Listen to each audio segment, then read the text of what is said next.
Assalamualaikum warahmatullahi wabarakatuh. Allahu Akbar, Allahu Akbar, Allahu Akbar, Allahu Akbar, Allahu Akbar, Allahu Akbar, walillahil hamd. Allahu Akbar kabira walhamdulillahi katsira wa subhanallahi bukratan wa asila. أشهد أن لا إله إلا الله وحده لا شريك له وأشهد أن محمدا عبده ورسوله لا نبي بعده اللهم صل وسلم وبارك على سيدنا محمد وعلى آله وأصحابه رسول الله أجمعين أيها الحاضرون اتقوا الله حق تقاته ولا تموتن إلا وأنتم مسلمون وقال الله تعالى في القرآن الكريم أعوذ بالله من الشيطان الرجيم بسم الله الرحمن الرحيم يا أيها الذين آمنوا كتب عليكم الصيام كما كتب على الذين من قبلكم لعلكم تتقون صدق الله العظيم الله أكبر ولله الحمد. Jemaah salat Idul Fitri rahimakumullah. Ketahuilah, lebaran ataupun momen Idul Fitri hampir selalu diwarnai dengan gegap gempita kegembiraan umat Islam di berbagai penjuru dunia. Gema takbir dikumandangkan pada malam harinya, kadang disertai dengan sejumlah aksi pawai dan lain-lain sebagainya. Pada pagi harinya, mayoritas dari kita mengenakan pakaian serba baru, makanan-makanan khas dan istimewa, serta bersiap berpergian untuk silaturahim ke sanak kerabat, jiran tetangga, dan berkunjung ke beberapa wahana liburan yang menarik. Umat Islam merayakan suatu momen yang sering mereka sebut-sebut dengan hari kemenangan. Tetapi di sini kemenangan atas apa? Oleh sebab itu, jemaah salat Idul Fitri hafidahumullah, sesungguhnya Idul Fitri tiba ketika umat Islam menjalankan ibadah wajib puasa Ramadan selama 1 bulan penuh. Sepanjang bulan suci tersebut, kita menahan lapar, haus, hawa nafsu, dan hal-hal lain yang dapat membatalkan puasa kita dari terbit fajar hingga matahari terbenam. Secara bahasa, shaum ataupun puasa memang bersinonim dengan imsak yang artinya menahan.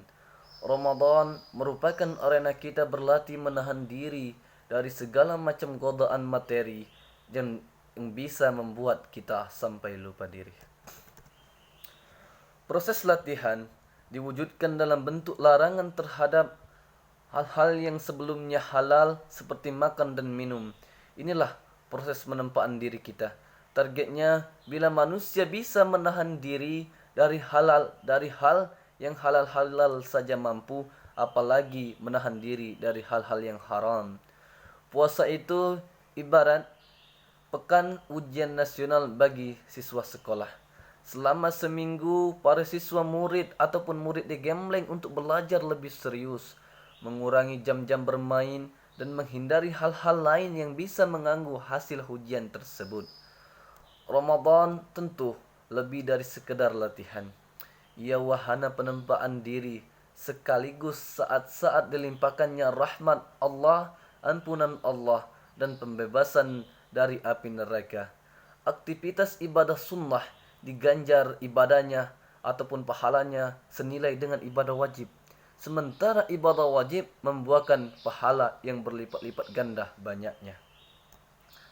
Selayak sebagai seorang siswa sekolah yang mendapatkan rapor selepas melewati masa-masa krusial ujian, demikian pula orang-orang yang berpuasa. Setelah melewati momen-momen penting sebulan penuh, umat Islam pun berhak mendapatkan hasilnya. Apa hasil itu?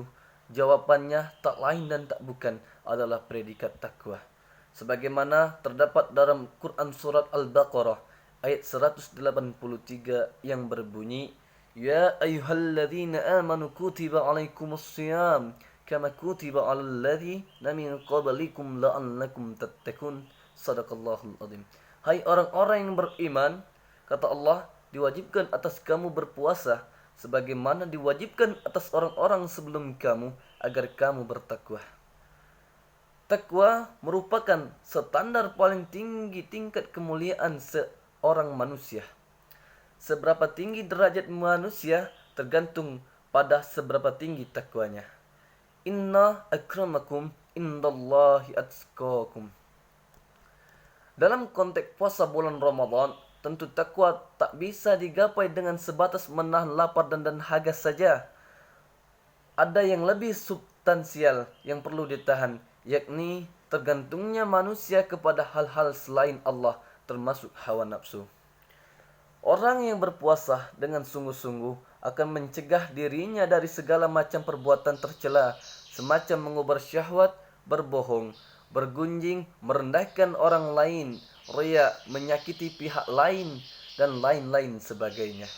Tanpa itu, puasa kita mungkin saja sah secara fikih, tapi belum tentu berharga di mata Allah Subhanahu wa taala.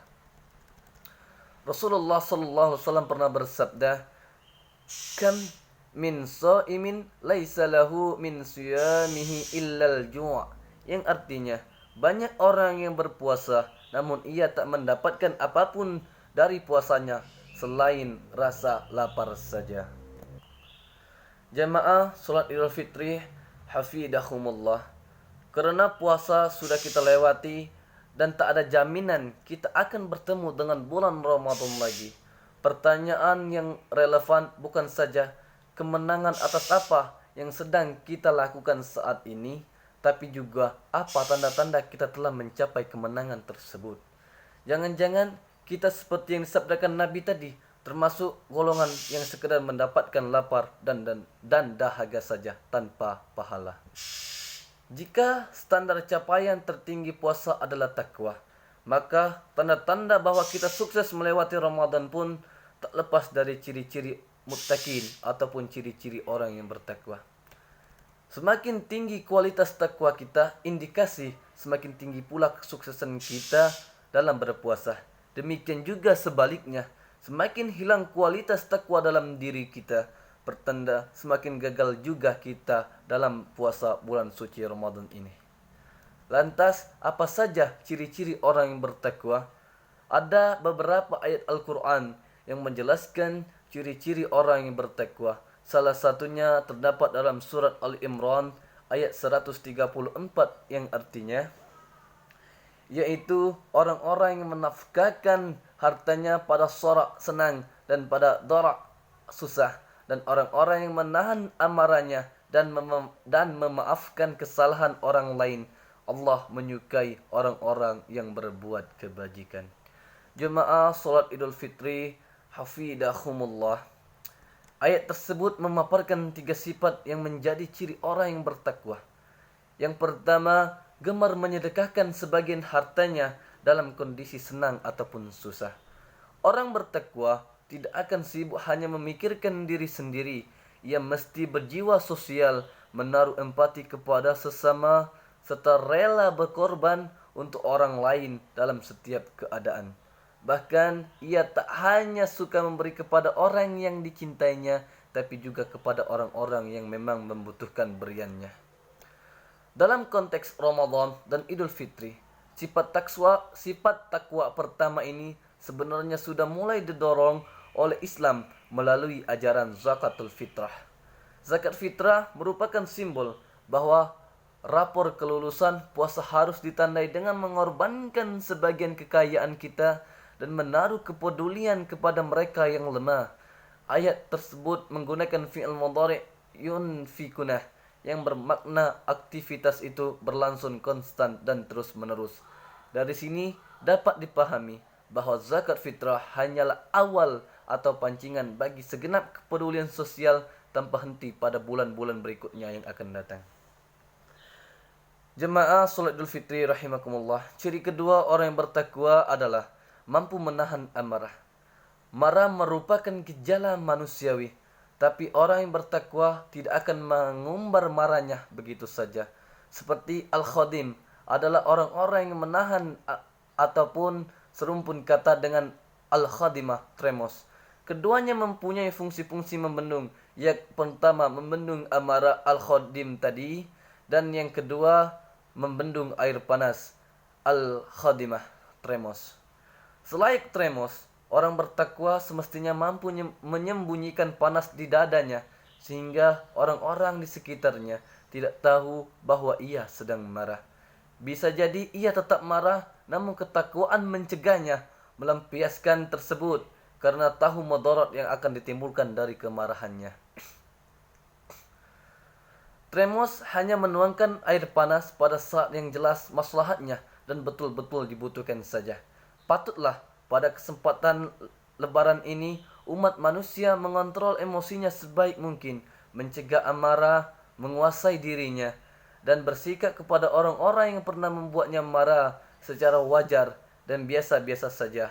Ramadan semestinya telah melatih orang untuk berlapang dada, bijaksana, dan tetap sejuk menghadapi situasi sepanas apapun. Kaum solat Idul Fitri rahimakumullah. Ciri ketiga orang yang bertakwa adalah memaafkan kesalahan orang lain.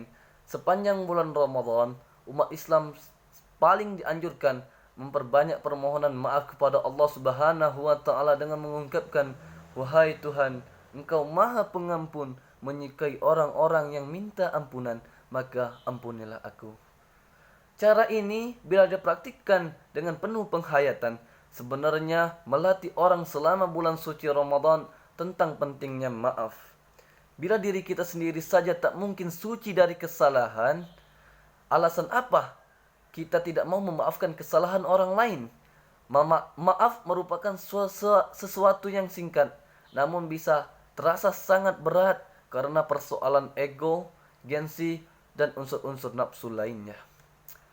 Amatlah arif ulama di tanah air yang menciptakan tradisi bersilaturahim dan saling memaafkan di momen lebaran. Sempurnalah ketika kita usai membersihkan diri dari kesalahan-kesalahan kepada Allah, selanjutnya kita saling memaafkan kesalahan masing-masing di antara manusia.